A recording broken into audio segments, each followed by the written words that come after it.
Hi, my name is Janetta Renee. I live in Vegas, originally from Chicago, and I am not going to say my age.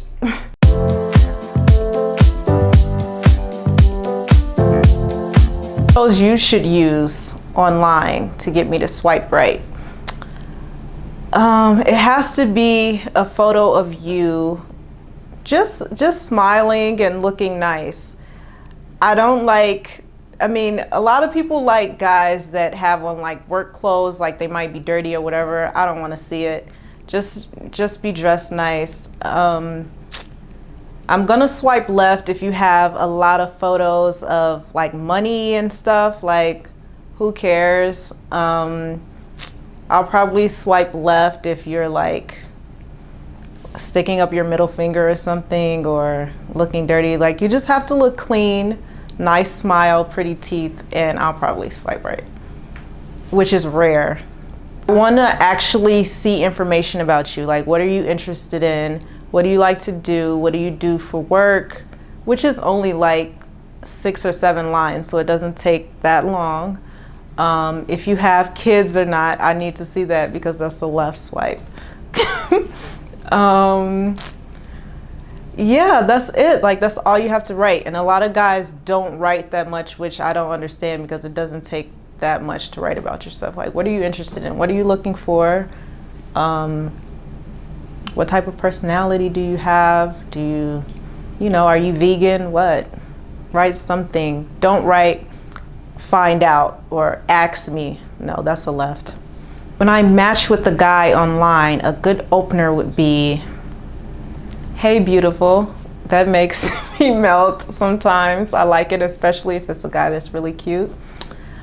Or "Hi, how are you?" is okay. Like, I'll probably respond, but it's kind of boring. So after you say hi, how are you? Go ahead and say something else. Like, let's just get to the point. Yeah, I'm gonna say I'm good. Like, obviously, I'm gonna say I'm fine, I'm good, whatever. I'm tired, who cares?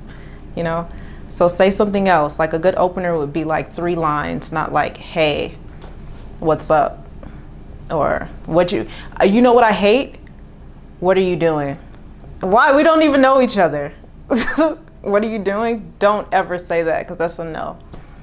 Will I ever message first? Probably not. You have to be like the perfect 11 out of 10, for me to message first. I never message a guy first. I don't think I should have to. Guys should always message first. That's your job. But what would it take? You just have to be the perfect guy, and I've not met the perfect guy online. So no one is that great for me to message first. I'm sorry. I'm not ever gonna do it. Okay, secrets or weaknesses that would draw me in more online. I would say, if you're into the same things I'm into and I see it in your picture, like if you're an artist, because I'm a writer, so if you're into art, or if you're a writer, or if you're a musician and I see that, like if I see you like in a studio, if I see you painting or something, then I'm like, oh yes, I might like him. Or if you have like I said before, a picture of yourself like dressed really nice and crisp and clean, that would draw me in more. Pets, not so much, unless your dog is just really, really, really cute. Then that might draw me in more, but whatever. But yeah, if we have the same interests, or if you have pictures of food that you've cooked and I think like, oh my God, he's like a top chef, that would draw me in for sure, and I'm swiping right.